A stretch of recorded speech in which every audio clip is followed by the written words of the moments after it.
नमस्कार। मैं अरुण के शर्मा, एनालिस्ट वन थॉट। आज बात करेंगे हमारे chief of the defence staff Shri Anil Chaudhary साहब के बयान के विषय में। अब बयान उन्होंने दे दिया। बयान किसी हिंदुस्तान के रिपोर्टर को नहीं दिया, बल्कि उन्होंने एक विदेशी स्थान पर विदेशी रिपोर्टर से बातचीत करते हुए ये बयान दिया। और उनके बयान के बाद कांग्रेस की जो कारगिल वाली मांग थी उसको दोहरा दिया गया। यानी खड़गे साहब ने कहा कि केंद्र सरकार जो है वो गुमराह कर रही है अपनी भारत की सारी जनता को। और जो कहा गया कि केंद्र की मोदी सरकार पर निशाना साधते हुए मल्लिकार्जुन खड़गे साहब ने कहा कि मोदी सरकार ने देश को गुमराह किया है, ये कसूरवार हैं देश की जनता को बहकाने बरगलाने के लिए। लेकिन अब धीरे धीरे सब कुछ स्पष्ट होता जा रहा है। उन्होंने कहा कि वायुसेना के जवानों को दुश्मनों से लड़ने के दौरान अपनी जान जोखिम में डाल देनी पड़ी और हमें कुछ क्षति भी पहुंची, लेकिन हमारे जवान सुरक्षित हैं। ये जो बयान दिया गया उसके विरोध में उन्होंने ये सब बातें कही। और ये कांग्रेस अध्यक्ष मल्लिकार्जुन खड़गे का मोदी सरकार पर निशाना। अब ये क्यों कहा गया, देखने वाली बात यह है। इस संदर्भ में हमको विचार करना होगा। पहला ये कि सीडीएस अनिल चौहान साहब ने सिंगापुर में ये बयान दिया। उन्होंने एक पूरा भरपूर इंटरव्यू दिया और मल्लिकार्जुन खड़गे साहब ने मोदी सरकार पर सीधे तौर पर निशाना साध दिया। अब पाकिस्तान के प्रधानमंत्री नवाज शरीफ ने दावा किया कि पाकिस्तान के सुरक्षा बलों ने भारत के 4 राफेल समेत 6 भारतीय विमान वो मार गिराए थे।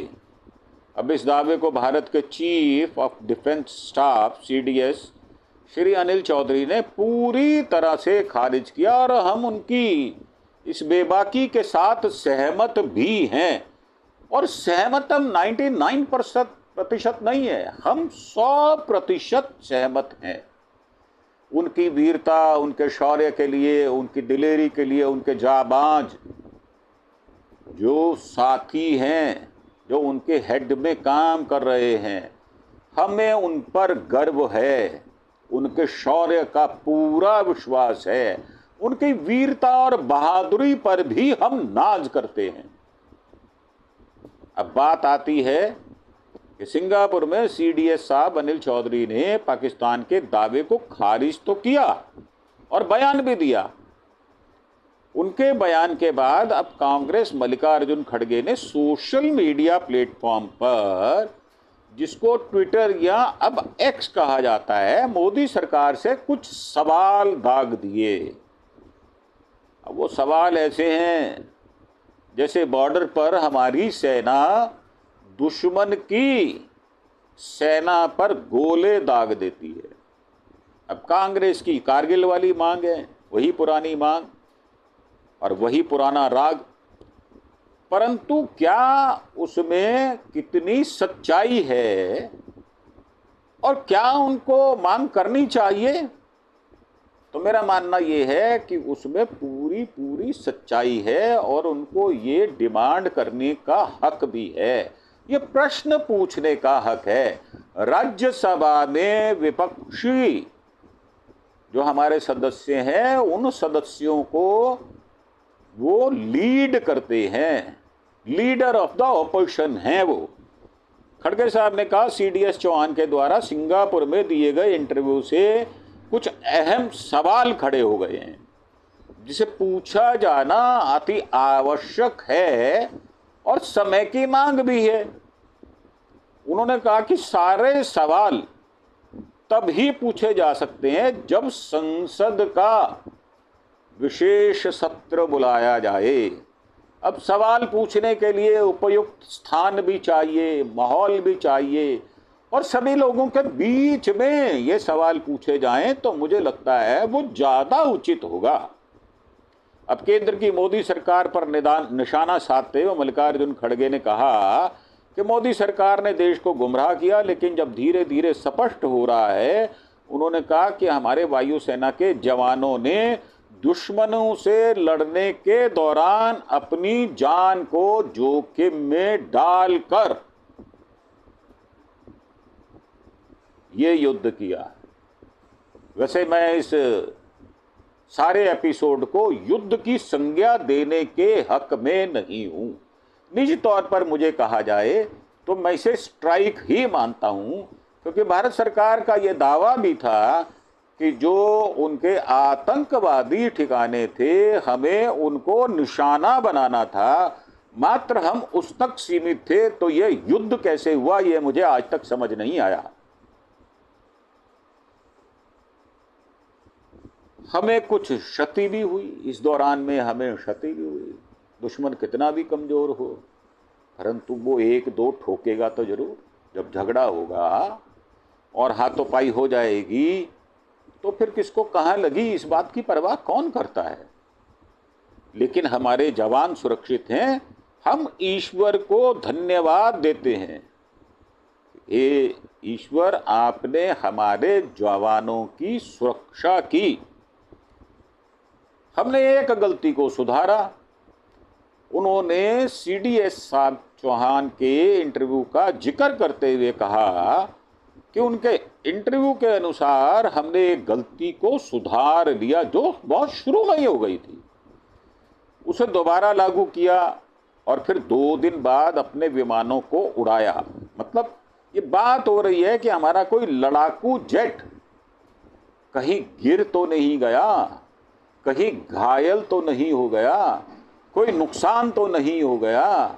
क्या हमारे सारे फाइटर जेट प्लेन के जो पायलट्स हैं वो सुरक्षित अपनी धरती से उड़ने के पश्चात पूरे सुरक्षा के साथ बगैर हर्ट किए वो वापस आ गए? परंतु क्या जिस पर सवार होकर वो गए थे वो भी आ गए क्या? तो ये बात जो है वो पूछने वाली भी है और ये दुरुस्त भी है। उसे दोबारा चालू किया गया, 2 दिन बाद अपने विमानों को उड़ाया गया, दुश्मन पर लंबी दूरी से हमला किया गया। सर, हम आपकी सारी बातों से इत्तेफाक रखते हैं, हम आपके सारे क्रियाकलापों को दोनों हाथों से सैल्यूट भी करते हैं। परंतु खड़गे साहब ने मांग करते हुए कहा कि पूरी स्थिति को लेकर एक स्वतंत्र विशेषज्ञ समिति के जरिए रक्षा तैयारियों की व्यापक समीक्षा की जानी चाहिए और इसमें कोई बुराई भी नहीं है। जब भी कोई लड़ाई झगड़ा फसाद होता है वो किन कारणों से हुआ, किन परिस्थितियों में हुआ, किस समय हुआ, किस स्थान पर हुआ, उसकी समीक्षा करना अति आवश्यक होता भी है, जैसे कि कारगिल समीक्षा समिति के जरिए की गई थी। अब कारगिल की समीक्षा हुई, उसमें बहुत सारे जो है वो पॉइंट्स निकल कर बाहर आए और हमें पता चला कि हमने कितने जवानों, कितने ऑफिसर्स को खो दिया। वहाँ पर जान माल दोनों का हमें भारी नुकसान बर्दाश्त करना पड़ा था। सीज फायर को लेके कांग्रेस का मोदी सरकार पर निशाना है, काफ़ी दिनों से है।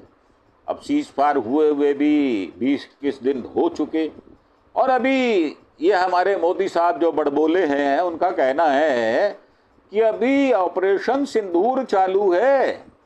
तो सर वो रुका कहाँ पर हुआ है ये भी तो बता दो। आप तो बताते नहीं हो, आपने तो जनता में सिंदूर बांटना शुरू कर दिया है। भारत की महिलाएं मोदी के भेजे हुए सिंदूर को अपनी मांग में भरें, ये मोदी साहब की दिली इच्छा है।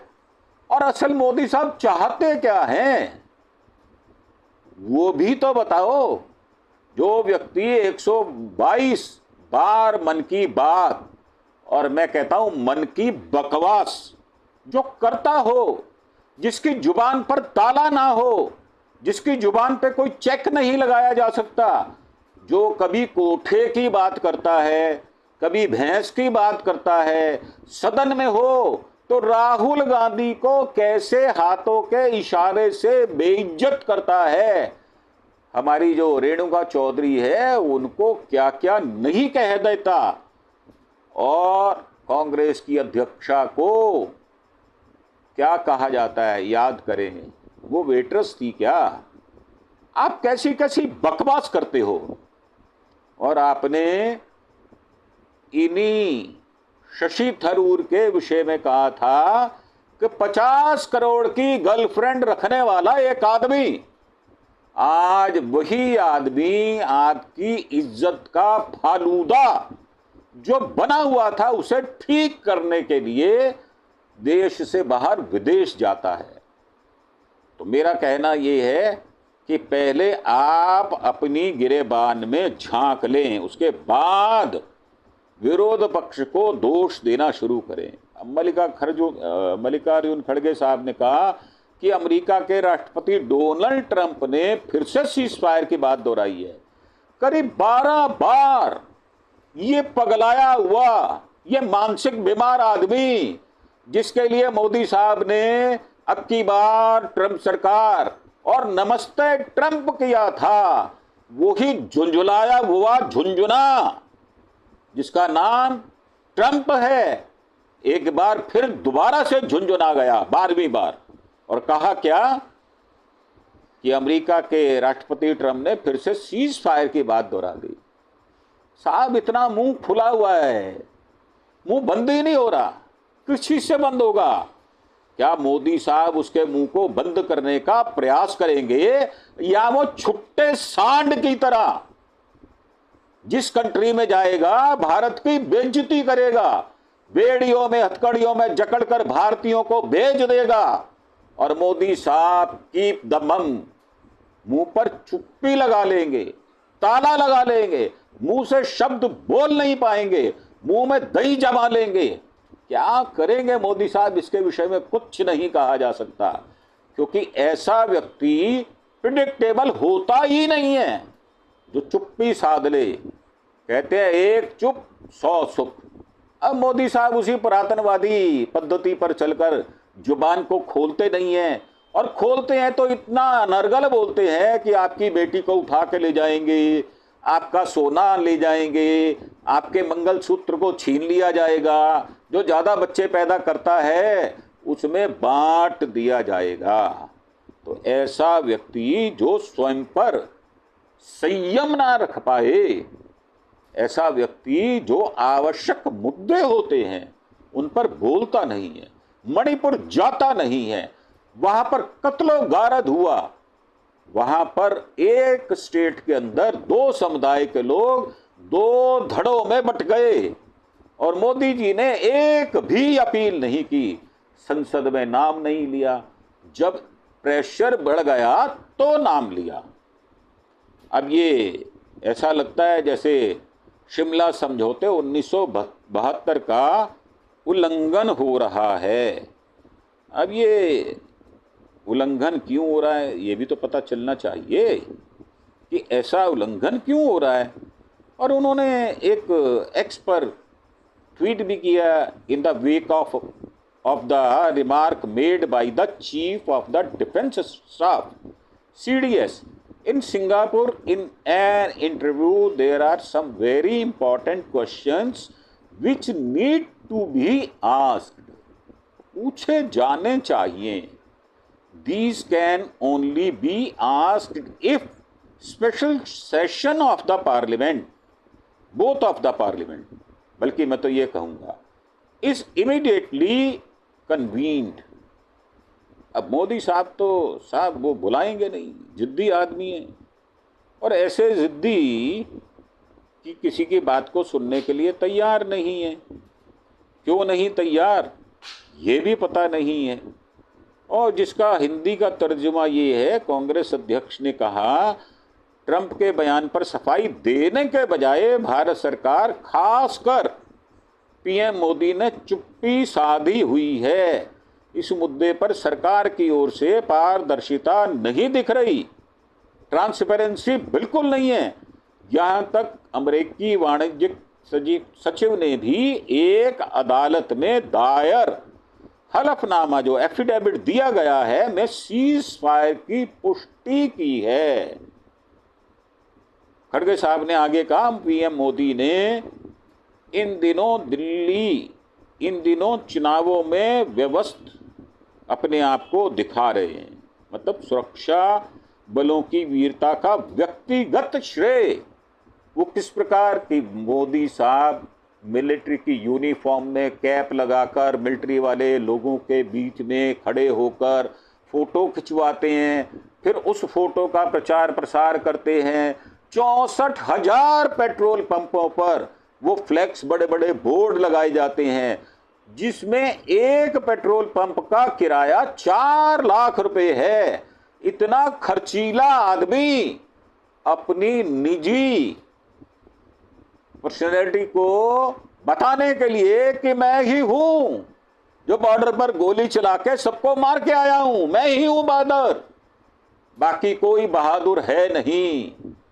तो ये जो छंदम वेशी ढकोसलेबाज इंसान है, इसको दुनिया लानते डाल रही है। परंतु ये इतना ढीठ, इतना अक्खड़, इतना अड़ियल, इतना एडमेंट है, ये किसी की बात सुनता नहीं और किसी को जवाब देता नहीं। उन्होंने कहा कि जवानों की बहादुरी को छिपा रहे हैं और सीज फायर की रूपरेखा को स्पष्ट रूप से बताने से बच रहे हैं। क्यों बच रहे हैं भाई साहब, ये भी तो बता दो। कहाँ छिप के बैठे हो, बाहर निकलो चूहे जी, बिल से बाहर आ जाओ और बताओ हिंदुस्तान के सारी जनता को। 140 करोड़ का आप नाम लेते हैं और मेरा मानना यह है कि हम 140 करोड़ नहीं, 146 करोड़ हैं। यहां भी चोरी, 6 लाख आदमियों की चोरी कर ली मोदी ने।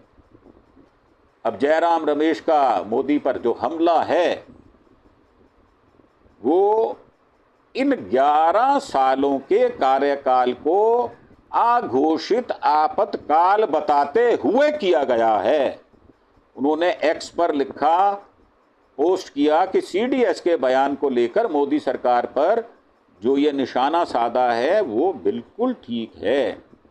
और एक और ट्वीट में उन्होंने कहा कि 11 वर्षों से जारी अघोषित आपातकाल पर यह एक असाधारण स्थिति है कि प्रधानमंत्री ना ही 2 सर्वदलीय बैठकें की, किसी में नहीं आए, उसकी अध्यक्षता नहीं करते और ना ही संसद को भरोसे में लेने का काम करते हैं।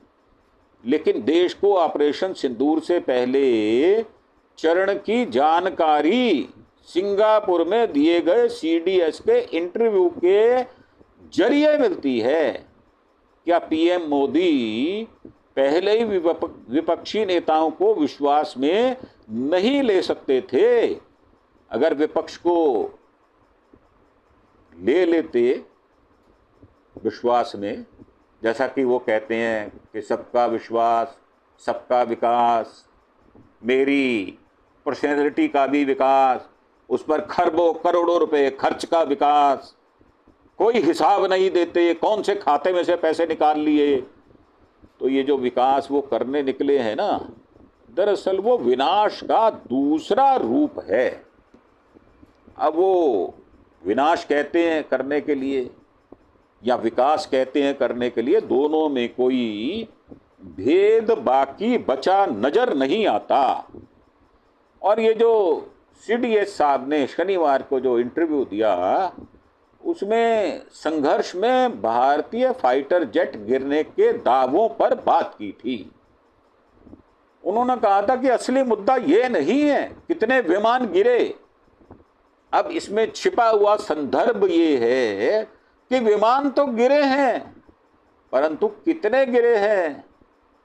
हमारी सरकार के सिरमौर मोदी साहब, हमारे देश की शान, हमारे देश के प्रधानमंत्री, जो मुंह पर ताला लटकाए हुए रोड शो तो करते हैं, हाथ हिलाते हुए जनता का बेवकूफ तो बनाते हैं, और रहते रहते वो कमांडो की सुरक्षा में हैं। फूल की एक पत्ती भी उनके ऊपर नहीं पहुंच सकती।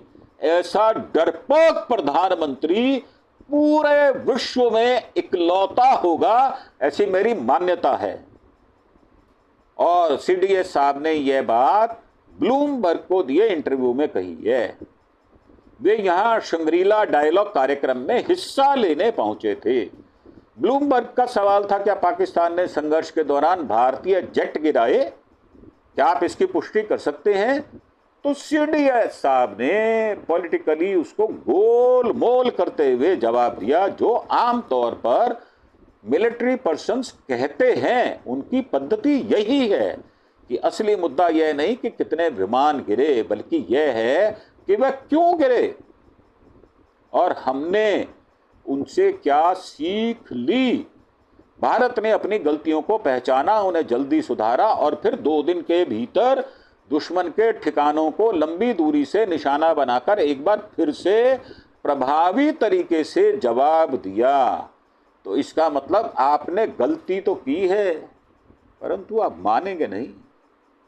अब वो भारत सरकार ने गलती की, हम तो कह नहीं सकते कि हमारे सैन्य बल ने, शक्ति ने गलती की। हमें फक्र है अपने सैन्य बलों पर, और हमें फक्र है अपनी स्थल सेना पर, वायु सेना पर, जल सेना पर। वो निष्कलंक निष्कपट काम करती है। जान को हथेली पर लेकर वो युद्ध को संघर्ष में और संघर्ष को जीत में बदल देती है। तो मेरा मानना ये है कि हम उनके ऊपर किसी भी प्रकार का लेश मात्र भी हम उनके ऊपर प्रश्न चिन्ह नहीं लगाते, बल्कि हम उनको क्लीन चिट देते हैं। ब्लूमबर्ग का सवाल था कि पाक ने दावा किया था उसने 6 भारतीय जेट गिरा दिए, क्या यह सही बात है अथवा गलत बात है? अब सीडीएस चौहान साहब का जवाब था कि बिल्कुल गलत है, गिनती मायने नहीं रखती। अब गिनती का मतलब ये हुआ कि 1 विमान गिरा, 2 गिरे, 3 गिरे, कितने गिरे, ये इसके विषय में हम बात नहीं करेंगे, क्योंकि हमारी डिप्लोमेसी जो मिलिट्री के अंदर है, जो उनकी शान है, उस पर बात नहीं करेंगे। बल्कि यह मायने रखता है कि हमने क्या सीखा, कैसे सुधार किया।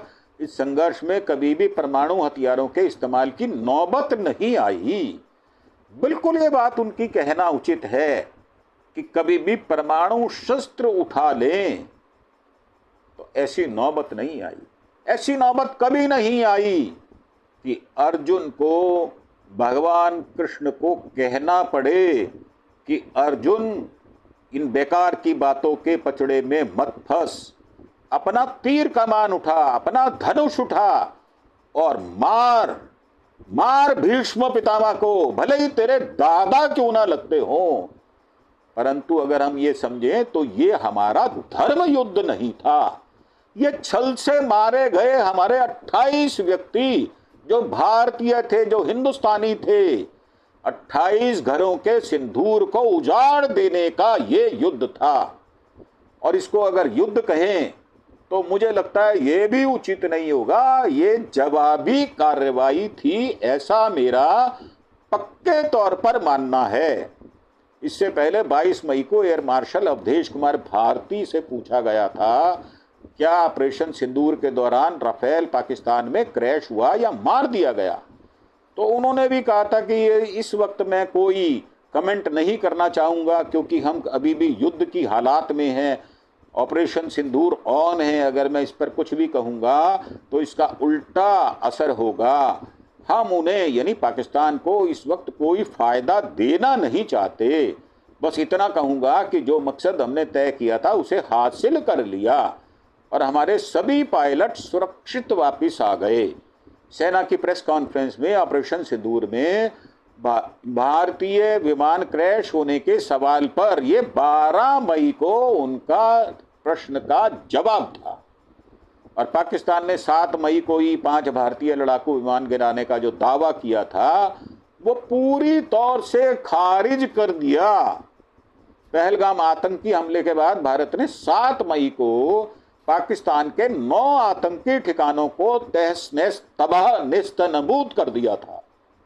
7 मई को ही प्रधानमंत्री पाकिस्तान के शहबाज शरीफ ने संसद में दावा किया था कि हमने भारत के जवाबी हमले में कार्रवाई की है जिसमें 5 भारतीय लड़ाकू विमानों को मार गिराया गया है। 5 विमानों में 3 रफेल थे। बाद में पाकिस्तान 6 भारतीय विमान गिराने का दावा करने लगा, क्योंकि पाकिस्तान कभी भी आने वाले 100 वर्षों में भी अगर मैं जिंदा रहा तो विश्वास नहीं करूंगा, क्योंकि ऐसा छली कपटी निर्लज्ज निहायत दगाबाज निहायत चातुर ऐसा पाकिस्तान आतंकवादी देश है, उस पर विश्वास करना अपने आप को धोखा देना होगा। पीठ में छुरा मारना जिसकी हमेशा नीति और नियत रही, ऐसे पाकिस्तान पर कभी भी विश्वास नहीं किया जा सकता। कांग्रेस ने अपने एक्स हैंडल से सीडीएस अनिल चौहान का इंटरव्यू शेयर क्लिप करते हुए लिखा कि इस बयान में यह माना गया है कि हमें फाइटर जेट का नुकसान तो हुआ है, फिर मोदी सरकार इस बात को छिपा क्यों रही है, ये भी तो बताया जाए, ये क्लैरिफिकेशन क्यों ना दी जाए। सीडीएस ने अपने इंटरव्यू में कुछ जरूरी बयान दिए हैं जिसके बाद कुछ सवाल उठाए जाने की जरूरत है। ये सवाल पूछे जाने के लिए संसद का विशेष सत्र तुरंत बुलाया जाना चाहिए। खड़गे साहब कह रहे हैं मोदी सरकार ने देश को गुमराह किया है, युद्ध का कोहरा अब साफ हो रहा है, जो धुंध थी वो छट रही है और रोशनी सामने आ रही है। सीडीएस चौहान बोले पाकिस्तान के साथ बेहतर रिश्तों का दौर खत्म हो चुका है। ये दौर तो कभी भी शुरू ही नहीं हुआ था। दगाबाज पाकिस्तान के साथ हमने वार्ता अवश्य की है, पर हर वार्ता के बाद उसने पीठ में छुरा घोंपने का काम किया था। क्या हुआ था 99 में? अटल जी ने तो बस भी चलाई थी, ट्रेन भी चलाई, सब कुछ किया। मुशर्रफ को दिल्ली बुलाया, आगरा समिट हुआ, आगरा में उसने उस शातिर इंसान ने जो प्रेस कॉन्फ्रेंस थी उसको छोड़कर दिल्ली जो उसका पूर्वजों का मकान था वो देखने आ गया, और फिर उसके बाद उसने कारगिल किया। असल में यही लोग हैं जिन्होंने भारत की पीठ पर छुरा घोंपा, इसीलिए सहसा भारत कभी भी पाकिस्तान पर विश्वास कर ही नहीं सकता। और सीडीएस साहब ने कहा कि जो शंग्रीला डायलॉग कार्यक्रम में भविष्य में युद्ध के विषय पर अपनी बात रखी थी, पाकिस्तान के साथ संबंधों को लेकर कहा अब भारत बिना किसी रणनीति के कोई काम नहीं करेगा। पाकिस्तान के साथ कूटनीतिक संबंध कायम रखने का दौर खत्म हो चुका। तो पहली सरकार जो इससे थी उन्होंने तो उनको साइड लाइन कर दिया था, आतंकवादी देश घोषित कर दिया था, ग्रे एरिया सारा हो गया था। तो सीडीएस साहब जो चौहान साहब है उन्होंने कहा कि कैसे पीएम मोदी ने अपने पहले शपथ ग्रहण में पाकिस्तान के तत्कालीन पीएम नवाज शरीफ को न्योता भेजा था। उन्होंने कहा कि ताली बजाने के लिए दोनों हाथ होने चाहिए, लेकिन अगर बदले में सिर्फ दुश्मनी ही मिले तो दूरी बनाए रखना एक समझदारी भरा फैसला सिद्ध होता है। अब मोदी साहब से पूछा जाए कि भाई साहब एक ये भी तो बता दो, जो बिरयानी खा के आए हो वो स्वादिष्ट थी, कड़वी थी, कसैली थी, या नमक से भरी हुई थी, या मिठास से भरी हुई थी? कैसे आपने भारत का एक प्रधानमंत्री नवाज शरीफ की मां के पैरों में गिरकर उसको शाल उड़ाने का काम करता है। ऐसी निर्लज्जता कैसे कर गए मोदी, उनसे पूछा जाना चाहिए। उन्होंने कहा जब भारत को आजादी मिली थी तब पाकिस्तान सामाजिक विकास, जीडीपी या फिर प्रति व्यक्ति आय जैसे मामलों से भारत आगे था। अब स्थिति बदल गई है, भारत पाकिस्तान से हर मोर्चे पर आगे है और भारत में डेवलपमेंट है। हम खुले मन से, खुले दिमाग से ये बात कहते हैं। यह बदलाव किसी संयोग की वजह से नहीं है, बल्कि सोची समझी रणनीति जो हमारे भारत के सारे प्रधानमंत्री हुए, इंक्लूडिंग नरेंद्र मोदी, हम समझते हैं कि उनकी सोची समझी रणनीति कामयाब रही है।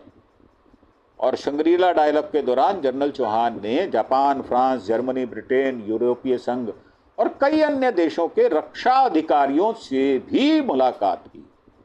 सीडीएस के डायलॉग में कई बातें प्रमुख हैं। भारत ने खुद की टेक्नोलॉजी पर भरोसा किया। अब युद्ध पहले जैसे नहीं रह गए। अब युद्ध जमीन, हवा, समुद्र के अलावा साइबर और अंतरिक्ष जैसे नए क्षेत्रों में भी लड़े जा रहे हैं। ऑपरेशन सिंदूर के दौरान अपनी स्वदेशी तकनीक का बेहतरीन इस्तेमाल किया। ये बात बिल्कुल उचित है। पाकिस्तान ने भले ही चीनी या पश्चिमी सैटेलाइट तस्वीरों का इस्तेमाल किया हो, लेकिन भारत ने आकाश मिसाइल जैसे सिस्टम, खुद की टेक्नोलॉजी पर भरोसा किया। भारत ने युद्ध के लिए जरूरी नेटवर्क और रडार प्रणाली को खुद से खड़ा किया। यह हमारी बड़ी कामयाबी रही। युद्ध में आजकल एक चुनौती है गलत जानकारी और अफवाहें। ऑपरेशन सिंदूर के दौरान भी हमारे सैनिकों को काफी समय फर्जी खबरों का मुकाबला करना पड़ा। भारत की रणनीति यह रही है कि बिना जल्दबाजी किए पक्के तथ्यों के आधार पर बात रखी जाए। ऑपरेशन के शुरुआती दौर में 2 महिला अफसर मीडिया से बात कर रही थी, क्योंकि उस वक्त सीनियर ऑफिसर्स वास्तविक ऑपरेशन में व्यस्त थे। अब ये जो कहा गया शंग्रीला डायलॉग में, उसमें अमेरिका बोला कि एशिया का संतुलन बिगाड़ने की तैयारी कर रहा चीन ताइवान पर 2027 तक हमला कर सकता है। इसका असर पूरी दुनिया पर पड़ेगा।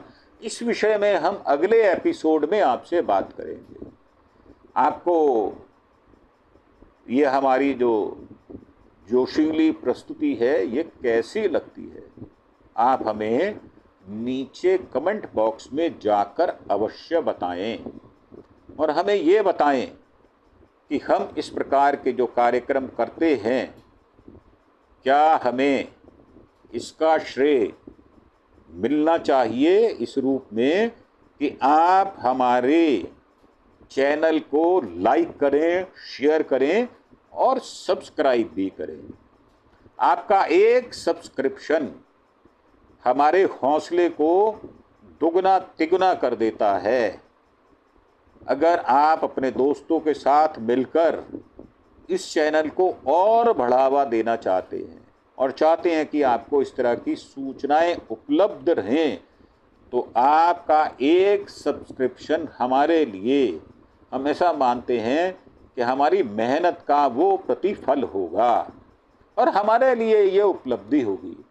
तो आपसे एक बार फिर से प्रार्थना, इस बात की आज्ञा लेते हुए इस एपिसोड को समाप्त करते हुए, कि आप हमारे चैनल अरुण के शर्मा एनालिस्ट वन थॉट को सब्सक्राइब अवश्य करें और नीचे कमेंट बॉक्स में जाकर हमें बताएं कि आपको ये एपिसोड कैसा लगा और किन विषयों पर आप एपिसोड चाहते हैं, हमारा वीडियो देखना चाहते हैं, उन विषयों के टॉपिक भी हमें बताएं। इसी के साथ आपसे आज्ञा। Thank you. जय हिंद, जय भारत।